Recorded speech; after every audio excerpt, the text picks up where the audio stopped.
तो हेलो दोस्तों, कैसे हैं आप। आज मैं अमन आप लोगों के लिए लेकर आया हूं how to win friends and influence people की समरी। अब जैसे आपने टाइटल से पता ही चला लिया होगा कि इसमें मैं आप लोगों को बताऊंगा कि कैसे हम लोगों को डील करना सीख सकते हैं, हम कैसे अपनी कम्युनिकेशन स्किल्स अच्छी कर सकते हैं और कैसे हम अपनी लीडरशिप स्किल को बिल्ड करें। आपको 12 पॉइंट्स बताने जाऊंगा और आपको इनमें से कोई सा भी पॉइंट अच्छा लगे या किसी भी पॉइंट को आप फ्यूचर में अपनी लाइफ में अप्लाई करने जाएं तो कमेंट में ज़रूर बताइए कि वो कौन सा पॉइंट है, ताकि लोग आपसे इंस्पायर हो सकें। तो लोगों से डील करना ये सबके लिए, हमारे लिए बहुत बड़ी प्रॉब्लम होती है, स्पेशली बिजनेस में। पर इंजीनियर भी इस प्रॉब्लम को फेस करते हैं, कई डॉक्टर्स भी इस प्रॉब्लम को फेस करते हैं। पर ऐसा क्यों होता है? अमेरिका की कई यूनिवर्सिटीज़ में ये रिसर्च की गई है कि हमारी जो फाइनेंशियल सक्सेस है उसमें केवल 15% हमारी टेक्निकल नॉलेज डिपेंड करती है कि हम टेक्नोलॉजी में कितने अच्छे हैं, मतलब हमारी टेक्निकल स्किल्स पे डिपेंड करता है। लेकिन जो बाकी का 85% है वो डिपेंड करता है कि हमारी स्पीकिंग स्किल्स कैसी है, हमारी कम्युनिकेशन स्किल्स कैसी है, हमारी लीडरशिप कैसी है, हम दूसरों से कैसे डील कर रहे हैं। जिस इंसान के पास टेक्निकल स्किल्स और कम्युनिकेशन स्किल्स दोनों हैं तो वो कुछ भी हासिल कर सकता है दुनिया में, उसके अंदर हाईएस्ट अर्निंग पावर बन जाती है, तो वो ऐसा इंसान जिंदगी में हमेशा सफल होता है। जॉन डी रॉकफेलर ने कहा था कि दूसरे लोगों से डील करना ये बहुत ज़्यादा आसान स्किल है जो कि कोई भी सीख सकता है। ये इतनी सस्ती है कि जितना हम कॉफ़ी या चाय खरीदते हैं, इतनी सस्ती है, स्किल मानी गई है। कई लोगों से ये इंटरव्यू किया गया था कि आपका प्रोफेशन क्या है, आपकी हॉबी क्या है, क्या अच्छा लगता है, तो उन सब में एक कॉमन जवाब आया। सबसे पहले तो लोगों ने अपनी प्रायोरिटी में रखा हेल्थ, कि सब लोग हेल्दी बनना चाहते हैं, वो उनकी सबसे पहली प्रायोरिटी थी। और दूसरी उनकी जो हॉबी आती है, जो वो चाहते हैं लोग, कि हम दूसरे लोगों के साथ कैसे घुले मिले और दूसरे लोगों को कैसे जीते। तो नंबर 1 लेसन जो हम इस बुक से सीखते हैं वो है डोंट क्रिटिसाइज एंड कंप्लेन। अब 99 आउट ऑफ 100 टाइम्स लोग अपने आप की गलती नहीं निकालते, अपने आप को लोग क्रिटिसाइज नहीं करते, अपनी गलती मानना नहीं चाहते और दूसरों पे एकदम ब्लेम थोपना चाहते हैं। वो कहते हैं कि इसने गलती की है, हमारे साथ जो फेलियर हुआ है उसका रीज़न सिर्फ वही है।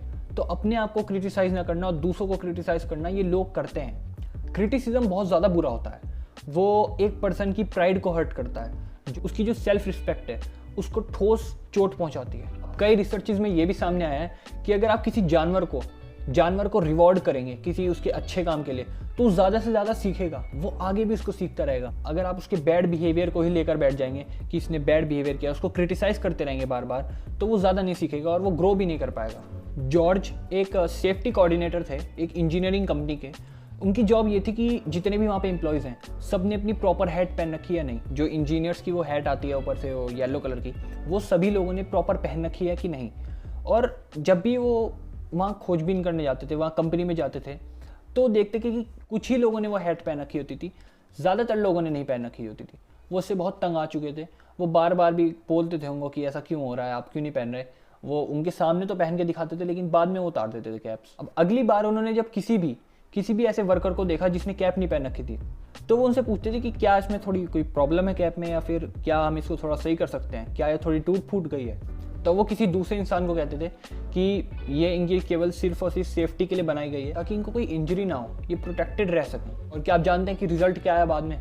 ज़्यादा से ज़्यादा लोगों ने उस कैप को पहननी शुरू कर दी, क्योंकि जॉर्ज ने जो उनके साथ इमोशनल खेल खेला वो बहुत ही स्ट्रॉन्ग था। बल्कि उनको क्रिटिसाइज ना करके उनको अच्छे वर्ड्स में बताया कि ये क्यों इंपॉर्टेंट है पहनना। और उन्होंने बहुत ही सडन चेंज देखा कि सब लोगों ने वो कैप पहननी शुरू कर दी। कॉन्फ्यूशियस ने कहा था कि हमें अपनी पड़ोसी की छत पर कितनी स्नो है या कितनी गंदगी है उस पर ध्यान न देने की बजाय खुद देखना चाहिए कि हमारी छत पर कितनी गंदगी है। और बुक में ऐसे कई एग्जाम्पल्स दे रखे हैं क्रिटिसिज्म के ही, कि कितने भी बड़े बड़े पोएट्स थे, कितने बड़े बड़े एक्टर्स थे, सब ने सुसाइड कर लिया सिर्फ उस क्रिटिसिज्म की वजह से। वो नहीं बियर कर पाए, वो नहीं चैलेंज कर पाए इस क्रिटिसिज्म को। कोई भी फूल क्रिटिसाइज या कंप्लेन कर सकता है, पर रियल इंटेलिजेंट पर्सन वही होता है जो क्रिटिसाइज ना करके प्यार से चीज़ों को समझाए। और यही ज़्यादा ज़रूरी हो जाता है जब हमें कुछ काम निकलवाना होता है, तो हमें उसको प्यार से एक फैक्ट्स के साथ समझाना चाहिए, ना कि इसको क्रिटिसाइज करके। इसको क्रिटिसाइज करने से पहले क्यों ना हम खुद को समझें, क्यों ना हम सोचें कि वो जो कर रहे हैं वो आखिरकार क्यों कर रहे हैं, क्या उसके पीछे उनकी कोई मजबूरी थी।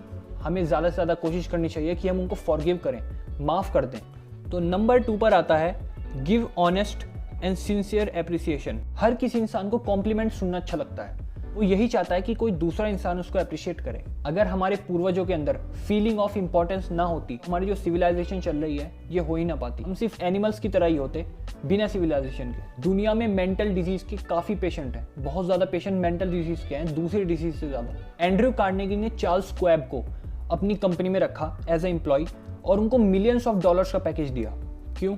उनकी कंपनी में और बहुत सारे एम्प्लॉयज थे जो कि चार्ल्स से बेहतरीन मैन्युफैक्चरर थे। क्यों उन्होंने इतनी हाई प्राइस में उनको रखा? इसका रीज़न खुद चार्ल्स ने बताया कि उनको जो सबको आता था वही आता था, पर उनके अंदर लोगों को डील करने की जो एबिलिटी थी वो उनको खास बनाती थी। उस वजह से ही उनको इतना भारी पैकेज मिला। तो कई इंटरव्यू में चार्ल्स से पूछने पर चार्ल्स ने बताया कि वो दूसरे लोगों को क्रिटिसाइज कभी नहीं करते, वो हमेशा दूसरे लोगों को प्रेस करते हैं। जब वो कोई दूसरे लोग अच्छा काम करते हैं तो वो उनको प्रेस करते हैं ताकि उनकी एनर्जी बूस्टअप हो सके, ताकि वो अपने जो भी काम कर रहे हैं उसमें बूस्ट हो सकें, एकदम से जी जान लगा दें अपने काम में। तो प्रेस करने से ही हमें यहाँ पे पता चल जाता है कि प्रेस करना ही कितना एफिशिएंट है दूसरों को क्रिटिसाइज करने से ज़्यादा। हम अपने दोस्तों को, अपने एम्प्लॉयज़ को, अपने फ्रेंड्स को, उनके साथ उठते हैं, बैठते हैं, खेलते हैं, कूदते हैं, घूमते हैं, पर क्या हमने कभी सोचा है कि उनकी सेल्फ एस्टीम को हम कैसे अच्छा बना सकते हैं? कुछ लोग ऐसे होते हैं जो कि भूखे होते हैं, प्यासे होते हैं सिर्फ अप्रिशिएट होने के, ताकि कोई दूसरा इंसान हमें इंपॉर्टेंस दे सके। सिर्फ वो इंपॉर्टेंस चाहते हैं दुनिया में और कुछ नहीं चाहते। पैसे भी वो सेकंड पे रखते हैं, लेकिन सबसे पहले किसी भी इंसान को आप दुनिया में देख लिए, हर कोई सिर्फ और सिर्फ इंपॉर्टेंस चाहता है। मैं इस वर्ड को इतनी बार बार बोल रहा हूँ ताकि आपको याद रह सके, आप भी दूसरे लोगों को इंपॉर्टेंस दे सकें। सबसे पहले उनको थोड़ा सा अप्रिशिएट करने में क्या जाएगा? थोड़ा सा अप्रिशिएट ही तो मांगते हैं वो।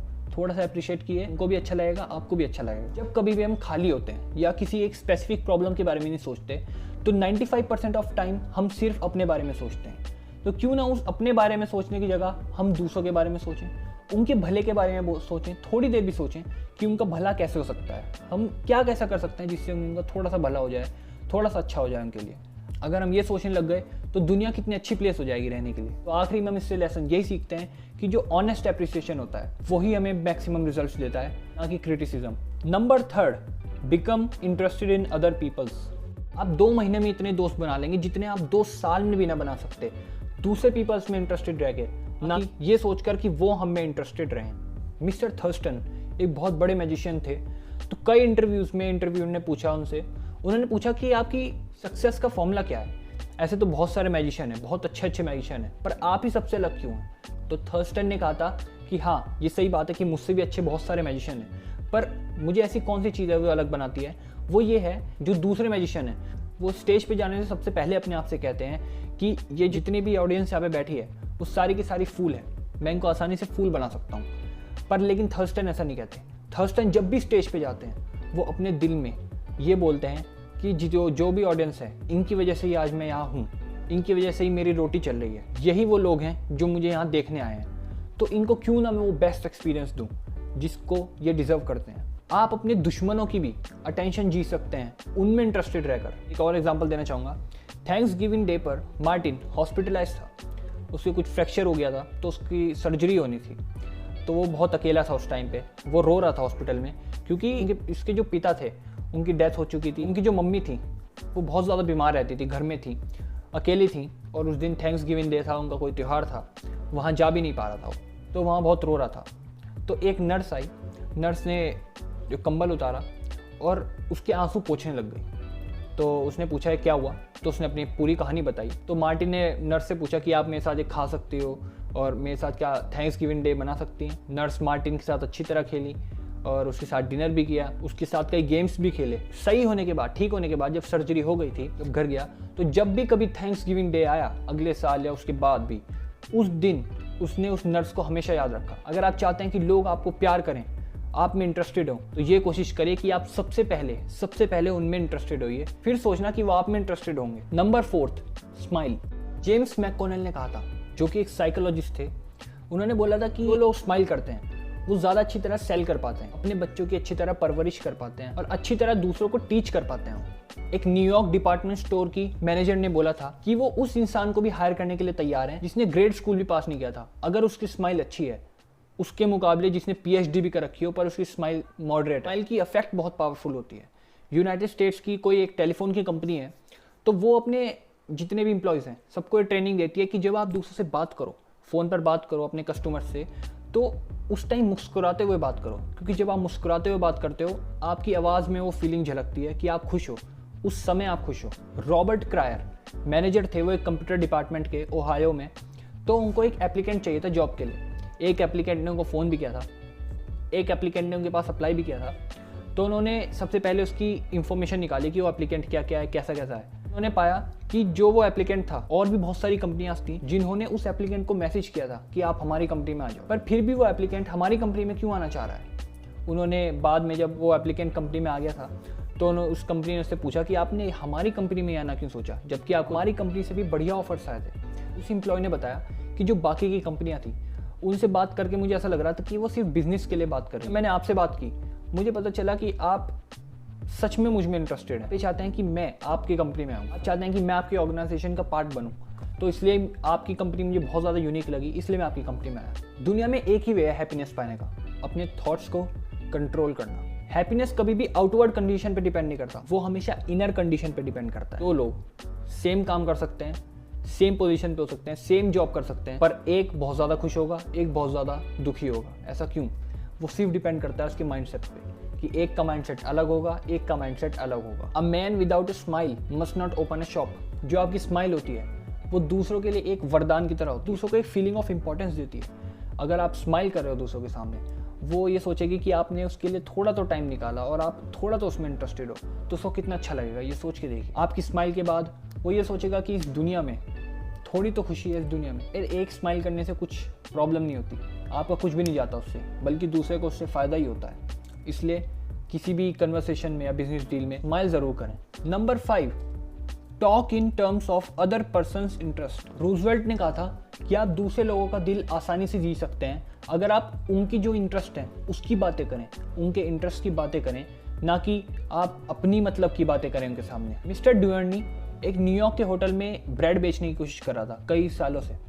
तो वो जो मैनेजर थे उसके पीछे पड़ा रहता था, वो उसे रिक्वेस्ट करता रहता था। जो मैनेजर अपनी बिजनेस मीटिंग्स में जाता था वो भी उसके पीछे पीछे जाता रहता था, जितनी भी बिजनेस ट्रिप्स पे जाता था वो उसके पीछे पीछे जाता रहता था। लास्ट में उसको कुछ हाथ नहीं लगा, किसी ने भी इसका ऑर्डर कुछ नहीं लिया। पर बाद में उसने बताया कि ह्यूमन रिलेशन समझने के बाद उसने जो मैनेजर थी उसका इंटरेस्ट के बारे में पता लगाया कि इसको किस चीज़ में इंटरेस्ट है। उसने बाद में पता लगाया कि जो मैनेजर है वो एक सोसाइटी में इंटरेस्टेड था जो कि होटल ग्रिटर्स के नाम से जानी जाती है। वो बहुत ही ज़्यादा एंथुसियास्टिक था ग्रिटर्स के लिए। डुएनॉन ने मैनेजर के साथ ग्रिटर्स के बारे में बात करनी शुरू कर दी। वो पूरे दिन ग्रिटर्स के बारे में बात करता रहा और मैनेजर भी खुशी खुशी ग्रिटर्स के बारे में बात करने लगा। दोनों ने अच्छी तरह बात की, हंसी मजाक हुई, ग्रिटर्स के बारे में बहुत अच्छी बातें की। उसके बाद डुएनॉन ने पता चलाया कि वो सिर्फ उसकी हॉबी नहीं, ग्रिटर्स उसका पैशन था।